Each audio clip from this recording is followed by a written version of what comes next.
네, 그 창의적인 사람은 어떤 사람일까에 관해서 이제 두 번째 생각하는 부분입니다. 우리가 흔히 이제 왼손잡이와 오른손잡이에 관한 이제 이야기를 하죠. 그래서 왼손잡이가 훨씬 더 오른손잡이보다 창의적이 아닐까라는 이제 질문이 있습니다. 뇌과학에서 왼손잡이와 오른손잡이에 관해서 사실은 많은 고민을 했고요. 이제 결론부터 말씀을 드리면 사실은 양손잡이가 정답입니다. 그래서 그 사람들은 어느 한 손만을 쓰죠. 그래서 오른손잡이는 오른손만 쓰고 왼손잡이는 왼손만 쓰고 있는데 이제 상대적으로 보면 오른손잡이보다는 왼손잡이가 생각하는 방식이 창의적인 부분에 훨씬 가깝긴 가까워요. 하지만 더 좋은 방법은 양쪽을 다 사용하는 게 좋습니다. 왜 그런지 한번 좀 살펴보는 시간을 갖도록 하겠습니다. 보통 어릴 적에 부지부식간에 왼손을 쓰는 바람에 부모님한테 야단 맞았던 기억이 있던 사람이 있을 겁니다. 보통 어른들은 그 왼손잡이, 오른손잡이 이야기를 할 때 오른손잡이들이 주로 메이저인 주된 그룹인 사회에 살기 때문에 그 메이저 그룹에 자기의 아들, 딸이 들어가지 않는 것에 대한 불안감 때문에 자꾸 오른쪽을 쓰도록 이야기를 하고 있고요. 또 한편으로는 이제 이런 게 있습니다. 오른쪽과 왼쪽 이렇게 이야기할 때 오른쪽은 되게 오른편, 왼쪽은 불리한 편. 또 이런 사이에 또 이상한 고정관념이 하나 있어서 그래서 이제 오른쪽, 오른손잡이를 강조하는 그런 경향도 많이 있고요. 우리나라에도 보면은 되게 문고리에 보면은 이렇게 돌리는 방향이 오른손잡이들을 위해서 만들어진 경우가 상당히 많이 있죠. 그리고 골프 연습장에 가도 대부분 다 오른손잡이를 위한 그런 연습장으로 꾸며져 있습니다. 그래서 왼손잡이들이 아무래도 이제 소외될 수밖에 없는 그런 상황이라서 아무래도 오른손잡이를 선호하는 것 같습니다. 제가 이제부터 그림 하나를 여러분들께 보여드리겠습니다. 이 그림이 어떤 점들로 구성되어 있는데 가만히 바라보면 어떤 모습이 나타나는 사람도 있고 또 그렇지 않은 사람도 있을 겁니다. 이 그림은 본인이 좌뇌형 인간인지 우뇌형 인간인지, 좌뇌가 발달되어 있는지 우뇌가 발달되어 있는지를 알려주는 아주 간단한 테스트인데 한번 보시겠습니다. 자, 그림을 보니까 어떤 모습이 보이나요? 어떤 사물이 보입니까? 혹시 어떤 사물이 보이나요? 그 강아지 같은 존재가 보일까요? 사실은 정확한 그림은 강아지입니다. 강아지인데 종류로 따지면 이제 점이 있는 달마시안인데 달마시안이 고개를 숙이고 바닥에서 냄새를 맡고 있는 모습이고요.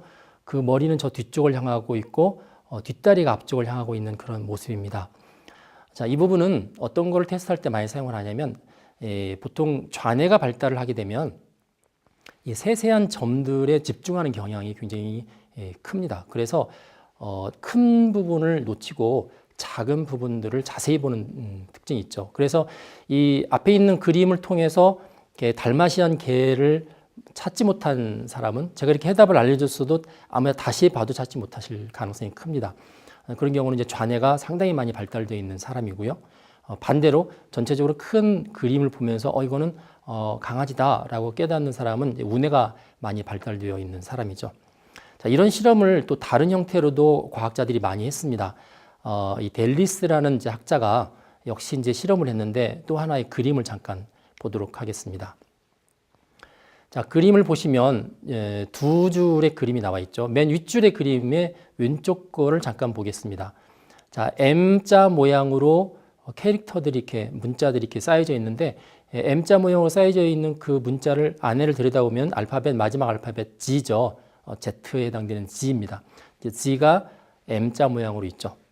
그래서 이제 이거를 보여주고 나서 소위 말해서 이제 이 좌뇌만 발달되어 있는 좌뇌가 발달되어 있는 우뇌가 손상되어 있는 거죠. 좌뇌가 발달되어 있는 사람한테 보여주고 난 다음에 당신이 본 거를 다시 한번 그려보시오 라고 하면 분명히 맨 왼쪽에 있는 그림을 봤는데 불구하고 가운데처럼 본인이 집중해서 그리고 있는 거는 뭐냐면 M이라는 글씨를 맞추려고 하지 않고요. G에 집중을 합니다. G, 알파벳, 마지막 알파벳 G가 어떤 형태인지 쌓여 있는데 걔가 잘 기억은 안 나지만 하여튼 G가 있었다는 것은 선명하게 기억을 합니다. 대신에 이제 반대의 사람, 그러니까 좌뇌가 손상돼서 우뇌가 활성되어 있는 사람이죠. 우뇌는 큰 그림을 많이 보기 때문에 이 사람한테 그리라고 그러면 그 아주 작은 알파벳 G는 전혀 그리지 않습니다. 그냥 M이라는 큰 골격만 달랑 그리고 맙니다. 자, 밑에 있는 것도 비슷합니다. 사각형으로 되어 있는 삼각형 형태를 보여주게 되면 운해가 손상돼서 좌뇌가 활성되어 있는 사람은 그 사각형들만 그립니다. 분명히 사각형이 어떤 형태인지 모르겠지만 세 개의 그룹으로 되어 있는데 그게 이제 삼각형이라는 이야기는 안 하고요. 세 개의 그룹으로 되어 있다고 생각해서 이렇게 일직선으로 그리는 사람이 나오게 되고요. 반대로 좌뇌가 손상돼서 우뇌가 발달되어 있는 사람은 사각형에 별로 집중하지 않고 큰 형태의 삼각형만 그리게 됩니다. 그러다 보니까 좌뇌와 우뇌는 크게 보면은 좌뇌 같은 경우는 나무를 많이 보는 스타일의 뇌고요. 우뇌 같은 경우는 숲을 많이 보는 스타일의 뇌다. 그렇게 많이 알려져 있습니다. 자, 뇌의 구조를 보여주고 있는데 좌측에 있는 뇌, 우측에 있는 뇌, 좌뇌, 우뇌 그렇게 표현을 하고요. 그 중간에 지금 영어로 이제 코푸스 캘로솜이라고 되어 있습니다. 이 캘로솜이라는 거가 보통 대들보라는 뜻인데 두 개의 뇌를 지탱하고 있는 대들보, 그래서 뭐 뇌량 이렇게 표현을 합니다. 이 뇌량을 통해서 좌측뇌와 우측뇌가 자기들이 각자 정보를 처리하고 기억하고 있는 것들을 서로 교류하는 역할을 하게 됩니다. 그래서 전체를 보는 뇌와 부분을 보는 뇌가 서로 교류하면서 큰 어떤 정보가 종합적으로 이루어진다고 볼 수가 있는 거죠. 자, 뇌량이라는 표현을 했는데 이 뇌량에는 이 신경 섬유 다발이 약 2억 5천만 개의 섬유가 이렇게 오가고 있습니다. 뭐 네트워크 케이블로 따지면 대단한 네트워크 케이블이죠. 뇌량할 때 그 량자가 보통 대들보 양자인데 우리가 교량할 때 쓰는 단어고요. 그리고 이제 중국 고사성어에 보면 양상군자라는 게 있습니다. 대들보 위에 있는 군자인데 보통 도둑을 좋게 표현할 때 양상군자 이렇게 표현하는데 그 후 한말에 이 진식이라는 사람이 자기네 방에 들어와 있던 그 도둑을 표현할 때 양상군자라고 표현했던 적이 있습니다. 그때 양이 대들보라는 뜻을 가지고 있죠. 기본적으로 좌뇌와 우뇌는 신체에 대해서 크로스로 역할을 합니다. 크로스로 컨트롤하고 지원을 합니다. 그래서 좌뇌는 신체의 오른편, 우뇌는 신체의 왼편에 대해서 감각 기능과 운동 기능을 통제하는 걸로 알려져 있습니다.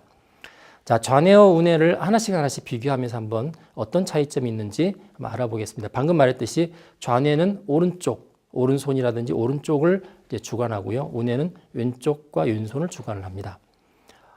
그리고 좌뇌 같은 경우는 어떤 문제에 대해서 자꾸 쪼개서 작은 부분들을 파악하는 데 집중하고 있고 우뇌는 문제의 큰 부분을 전체로 파악하는 데 집중을 하고 있습니다. 그러다 보니까 작은 부분을 쪼개고 생각하는 거가 사실은 이게 이제 수직적 사고 방식이라고 하는데 이런 부분들은 비판적 사고력에서 굉장히 중요합니다. 그래서 이 비판적 사고의 뇌라는 게 주로 좌뇌와 우뇌 중에서 좌뇌의 역할입니다. 그래서 우리가 어떤 시험 공부를 하거나 어디에 대해서 열심히 연구를 한다 그럴 때 주로 좌뇌가 스트레스를 받고요. 좌뇌에서 엄청난 일들을 하게 되는 거죠. 반면에 이제 우뇌는 창의적 뇌라고 그래서 우리가 이제 크리에이티브 띵킹 이야기를 다루고 있는데 다른 영역이 서로 다른 것들끼리 서로 연결을 해서 또 새로운 사물을 만들어내는 그런 역할들을 하는 게 이제 창의적 사고의 뇌고 주로 우뇌에서 담당을 합니다. 좌뇌는 언어에 관한 뇌라고 알려져 있어서 말을 잘하거나 말로 표현하거나 말로 설명하거나 언어로 어떤 지시를 했을 때 그걸 이해할 때 좌뇌가 주로 많이 발달되어 있으면 그런 부분이 잘 이루어지고요. 반면에 우뇌는 상징이나 이미지 이런 부분들을 많이 다루고 있습니다. 그래서 상징적인 지시를 그림 같은 거죠. 그림이나 색깔이나 어떤 입체적인 것들을 잘 이해하는 거가 주로 우뇌에서 담당하고 있는 부분들입니다. 그렇기 때문에 결과적으로 좌뇌에서는 말하기, 글쓰기 이런 것들을 잘하고 좋아하면 주로 좌뇌가 발달돼서 그렇다고 생각하면 되고요. 반대로 이제 그림을 그리는 거나 어떤 기계라든지 어떤 사물들을 조작하는 거를 좋아하면 주로 우뇌가 발달해서 그렇다라고 볼 수가 있습니다. 사람마다 물론 좌뇌, 우뇌가 발달한 쪽이 있긴 하지만 둘 다 존재하기 때문에 어느 경우든지 사람들은 다 체험을 할 수가 있습니다. 계속해서 설명하면 이 좌뇌는 주로 계산하는 데 많이 발달되어 있어서 과목으로 따지면 수학이나 과학이나 이런 부분들에 대해서 상당히 선호하는 친구들이 좌뇌가 많이 발달되어 있고요. 반면에 이제 우뇌 같은 경우는 주로 공간과 감성, 감정과 관련된 부분이라서 무용, 미술, 예술 이런 분야를 잘하는 친구들이 우뇌가 많이 발달되어 있는 친구입니다. 그러다 보니까 우리가 보통 바디랭귀지라고 표현하는데 이 몸짓 언어를 잘 이해하려면 우뇌가 발달되어 있어야 되고요. 몸짓 언어를 잘 이해 못하는 이유는 주로 수리 계산에 이렇게 밝은 좌뇌가 발달되어 있기 때문에 그렇다라고 이해하시면 됩니다. 그래서 이제 어떻게 보면은 뭐 상황 판단, 어느 특정한 상황에 갔을 때 이게 지금 무슨 상황일까? 나한테 호전적일까? 아니면 우호적일까? 뭐 이런 상황 판단을 사실 잘 할 수 있는 경우는 우뇌가 발달된 경우가 그렇고 좌뇌는 그런 부분들을 잘 하지 못하는 경우가 있습니다. 사람 얼굴도 마찬가지죠. 좌뇌는 사람 얼굴을 잘 기억하지 못하는 그런 특징이 있고요. 우뇌가 사람의 얼굴을 잘 기억합니다. 그래서 어떤 사람은 처음 만난 사람인데도 사람 얼굴을 잘 기억하는 사람은 주로 우뇌가 상대적으로 많이 발달된 사람이 그렇다라고 이해하시면 될 것 같습니다. 자, 시험 문제를 풀 때 객관식 문제, 주관식 문제가 있죠.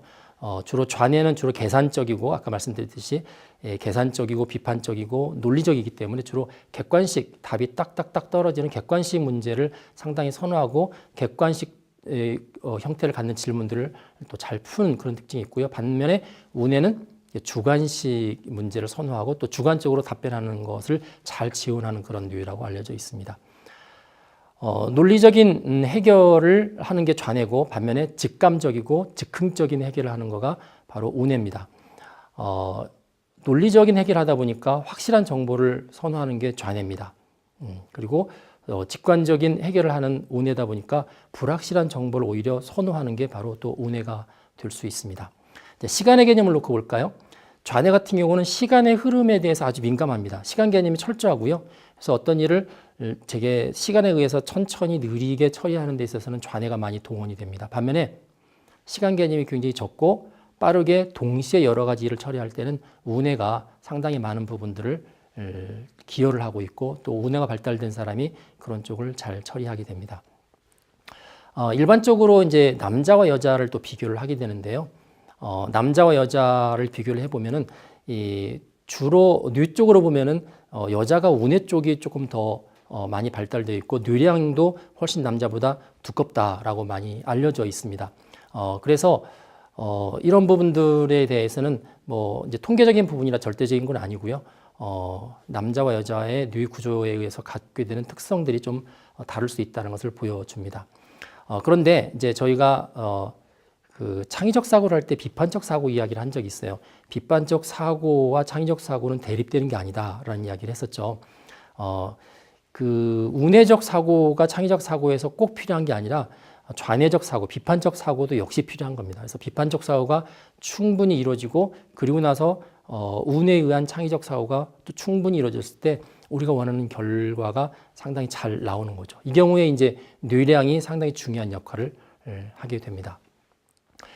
그래서 결국은 이제 오른손잡이가 나으냐, 왼손잡이가 나으냐, 왼손잡이가 창의적이냐 아니냐 하는 부분들은 논쟁의 끝에 가면 결국은 둘 다 필요하다는 겁니다. 좌뇌는 비판적 사고를 위해서 필요하고 우뇌는 창의적 사고를 위해서 필요한데 궁극적으로 창의적 사고는 비판적 사고를 토대로 한 창의적 사고가 가장 효과적이기 때문에 둘 다 필요하다라는 겁니다. 따라서 우리가 한쪽 손을 사용하고 있다면 양쪽 손을 다 사용할 수 있도록 노력하는 거가 가장 좋은 방법이죠. 오른손잡이는 왼손잡이가 될 수 있도록 노력을 해야 되고요. 왼손잡이는 오른손잡이가 될 수 있도록 노력을 해야 됩니다. 하지만 여러분이 지금까지 살아오는 시간 동안에 가장 많이 쓴 손들이 있기 때문에 동등하게 되지는 않지만 그래도 동등하게 될 만큼 열심히 노력하는 게 좋습니다. 그래서 양손을 다 쓰기 위한 그런 방법들이 상당히 많이 나와 있는데 그 중에서 많이 쓰는 방법들이 이제 아주 손쉬운 방법이죠. 저글링이라는 게 있습니다. 공 3개, 4개, 5개를 가지고 서로 이렇게 교환하면서 돌리는 경우죠. 이런 경우는 왼손과 오른손을 교대로 동등하게 사용을 합니다. 또 손쉬운 방법은 밥을 먹을 때 젓가락질과 숟가락질을 양손에 나눠서 하는 경우가 있습니다. 그래서 젓가락질을 오른손으로 하고 숟가락질을 왼손 하다가 나중에는 바꿔서 하는 거죠. 아무래도 젓가락질이 좀 더 정교하기 때문에 그런 방법이 있고요. 또 하나는 이제 양손을 다 사용하는 악기를 다루는 겁니다. 대표적으로 어떤 게 있을까요? 주로 피아노, 그다음에 드럼 이런 경우 있죠. 사실 이렇게 피아노도 가만히 보면 양손을 다 사용하긴 하지만 메이저 손은 역시 멜로디를 담당하고 있는 오른손입니다. 그럼에도 불구하고 왼손을 같이 쓰고 있기 때문에 괜찮고요. 드럼도 마찬가지죠. 드럼도 양손을 다 쓰고 있긴 하지만 오른쪽 손을 가장 많이 쓰고 있습니다. 그리고 또 손쉬운 방법 중에 하나는 사용하지 않는 손으로 글씨를 쓰고 그림을 그리는 경우입니다. 본 강의에 보면 자료실에 보면은 2개의 연습장이 있습니다. 그 연습장 하나는 글씨를 쓰는 연습장이고요. 또 하나는 따라서 그리는 연습장입니다. 그래서 글씨 쓸 대상, 어떤 내용을 가지고 글씨를 쓸까 그건 여러분이 정하시면 됩니다. 아니면 여러분이 생각하는 걸 써도 되고 대신에 여러분이 잘 사용하지 않는 손, 오른손잡이는 왼손, 왼손잡이는 오른손을 가지고 글씨를 쓰면 됩니다. 글씨를 많이 쓰다 보면 특이한 거를 발견할 수가 있을 텐데 오른손으로 쓰는 글씨와 왼손으로 쓰는 글씨가 점점 같아지는 것을 볼 수가 있습니다. 이거는 무엇을 상징하냐면 글씨는 손끝에서 나오는 게 아니라 사실은 뇌에서 나온다는 것을 상징을 해줍니다. 그림 그리는 것도 마찬가지죠. 왼손, 오른손 중에서 잘 안 쓰는 손을 가지고 그림을 그리는 연습을 많이 하면 쓰지 않는 뇌가 또 발달하는 그런 효과가 있습니다. 그리고 이제 비논리적인 상상을 자주 하는 거, 그것도 역시 이제 그림을 그리면서 상상하는 경우는 우뇌가 주로 이미지와 상징을 다루기 때문에 우뇌를 훈련시키고 우뇌를 발달시키는데 도움이 많이 되는 것으로 알고 있습니다. 자, 명상과 묵상이라는 게 있습니다. 종교에서 많이 쓰고 있죠. 명상과 묵상은 특별히 우리가 생각하는 이 사고의 영역을 비우거나 채우는 행위입니다. 명상은 주로 우리의 머릿속에서 막 떠오르는 생각들을 가급적 비우는 행위고요. 묵상이라는 것은 특정한 내용으로 우리의 머릿속을 채우는 겁니다. 주로 이제 기독교에서는 보통 성경 묵상이라고 표현하죠. 그래서 성경으로 머릿속에 있는 내용을 쭉 채우고 성경을 그거를 가지고 깊이 생각하는 게 이제 묵상이죠. 그래서 이런 종교 행위들은 내가 어떤 것을 의도적으로 공부하기 위해서 계속적으로 이렇게 수직적 사고를 하면서 파고 들어가는 것이 아니라 마음을 비우고 머리를 비우고 또 마음속을 자기가 욕심이 없는 어떤 지식에 의해서 채우고 하는 부분들이라서 이런 부분들은 상당히 우뇌를 활성화하는 데서 큰 도움이 되는 걸로 알려져 있습니다. 밑에 이제 그림이 하나 있습니다. 이 그림을 가만히 보시면 한 여자의 실루엣이 돌고 있는데 시계 방향으로 도는 것처럼 보일 수도 있고 시계 반대 방향으로 도는 것처럼 보일 수도 있습니다. 사람들이 이걸 가지고 이 사람이 좌뇌형 인간인지 우뇌형 인간인지 판단하는데 사실 의학적으로는 그렇게 정확한 부분들은 아닙니다. 하지만 분명한 거는 처음에 보이는 부분들이 주로 그 사람이 많이 사용하고 있는 뇌라고 알려져 있고요. 근데 그걸 가만히 들여다보고 있으면 사람이 계속 신경을 쓰면서 볼 수 없기 때문에 어느 순간인가 되면 정신이 약간 흐릿해집니다. 그 순간에 또 도는 방향이 갑자기 바뀌는 것을 볼 수가 있습니다. 그래서 의도하지 않았지만 방향이 시계 방향으로 돌았다가 반대로 돌았다 하는 경우가 있는데 이 경우는 우리가 좌뇌와 우뇌를 언제든지 교행하면서 쓰고 있다는 것을 보여주는 이야기이기도 합니다. 가끔씩 사람들이 손깍지를 끼면 이렇게 손깍지를 낄 때 어느 손이 위로 올라와 있을까? 팔짱을 낄 때 어느 손이 바깥쪽으로 나와 있을까?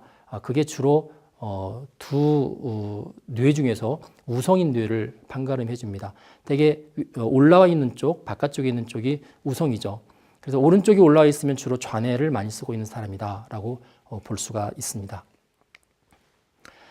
기본적으로 양손잡이가 바람직합니다.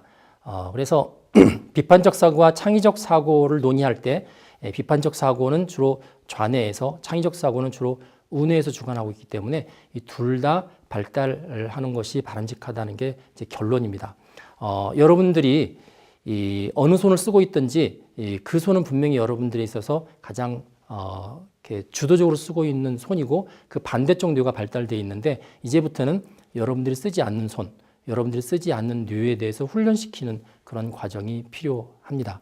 그래서 쓰지 않는 손으로 글씨 쓰는 연습, 또 그림을 그리는 연습, 그리고 또 저글링이나 악기를 다루는 연습 이런 부분들을 여러분들이 꾸준히 해가게 되면 어느 순간에는 아주 자연스럽게 나머지 손도 쓸 수 있게 되고 그게 뇌에는 양쪽 뇌를 또 그래도 동등하게 쓸 수 있는 하나의 터전으로 내가 만들었다라고 생각할 수 있을 것 같습니다.